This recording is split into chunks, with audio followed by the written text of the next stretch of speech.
Hey folks, welcome back to Macro Crazy. Tonight I'm going to talk about top geopolitical risks of 2023 from the Eurasia Group, and we'll see how it goes. Hope you find it interesting. Okay, the first risk is the move of Russia from global player to basically a rogue state. And what does that mean? We're concerned about trading in the markets and economics. So what does that mean for us? Well, I would think that's going to be supportive of commodity prices. They're a big commodity exporter. And there's also some knock-on effects. They may cause instability through their actions, through their partnership with China.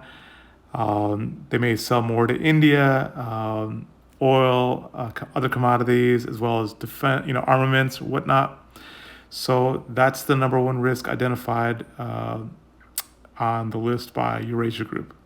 The number two risk is the accumulation of power and unchallenged power of Xi, of the premier of China, who, his partnership with Russia and Putin, his stirring up trouble in Afghanistan by signing oil agreements there, and probably other commodity agreements will be coming, and of course his threats against Taiwan. Those all are coming from a man who's completely in control in China, and there is no threat to his power. So, he's definitely a risk, and China, as a result, is a risk for next year. Whether that means an invasion of Taiwan is imminent, I wouldn't say that, but their focus on basically being troublemakers along with Putin is going to cause problems for the West and the US in particular. Okay, number three is, and I'm surprised they even mentioned this, is big tech censorship and all the tools that have come out and are out that allows governments to more effectively monitor and censor people. And like I said, I'm surprised since they never mentioned it before when conservatives were being censored, but it's suddenly becoming a concern for 2023. Not sure why, but I guess they're concerned about the power of Xi in China and Putin in Russia and other autocrats. I'm sure they'll talk about Hungary and maybe Poland and other places where conservatives have power. But anyway, it's on the list. It's something to watch out for. What are the economic impacts? Secondary, more censorship, less freedom is bad for the economy, bad for investments there. I don't know. I'll let smarter people than I figure that one out. Okay, the next one is inflation shockwaves, and basically it's rising interest rates and peak interest rates from inflation and then the resulting recession.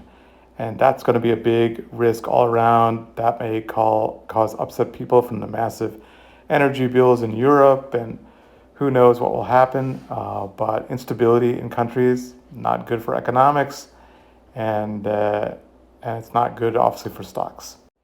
The next one is called Iran in a Corner, and basically with all the protests and rioting and whatnot and deaths that have happened in Iran resulting from those protests, this is the most instability Iran has faced, apparently, according to the Eurasia Group, in a long time. It's the biggest threat to the regime. They don't expect the regime to collapse, but Iran is a major oil exporter, and if they feel under pressure, of course, they could always lash out in ways directly against Israel, but more likely through Hezbollah in Lebanon or Hamas in the West Bank or something. I forget where they are, but they're next to Israel. So they will find ways to take some of the pressure off themselves, and that's a concern if those protests continue.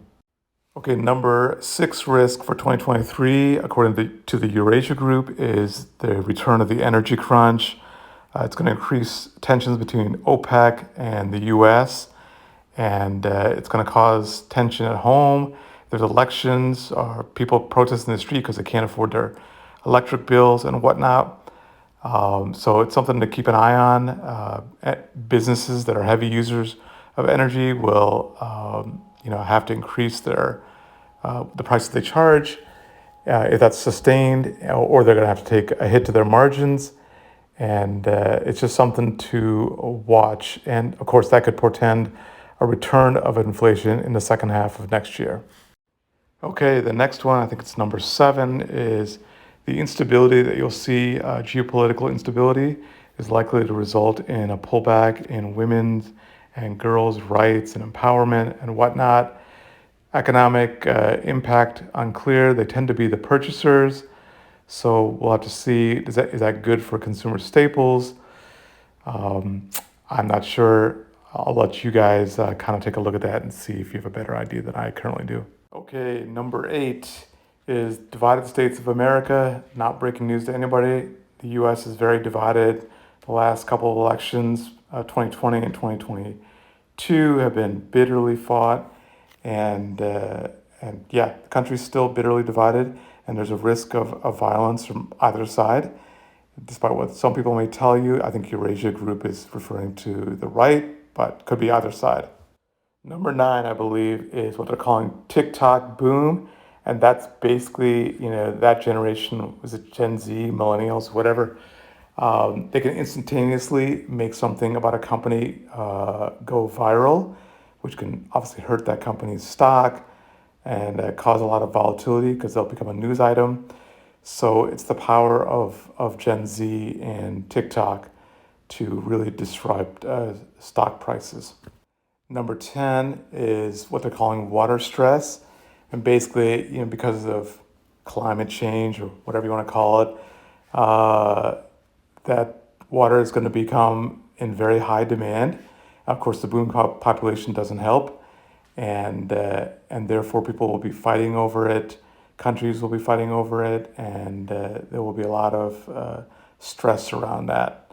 So that could cause instability. Instability bad for shares. There will obviously be some winners, but a lot of losers. Sorry, not looters, losers around that. So something to keep in mind. Okay, bonus, what they're calling red herrings.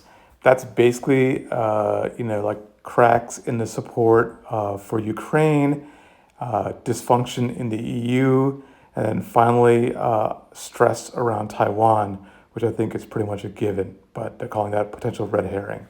So all things to keep in mind. Finally, I just wanted to thank you for sticking with me so far. I hope you find what I'm putting out here useful. But either way, comment, like, subscribe, tell me what I'm doing right, what I'm doing wrong, what I can do better, and I'll try to do a better job. Thanks much. Have a good night.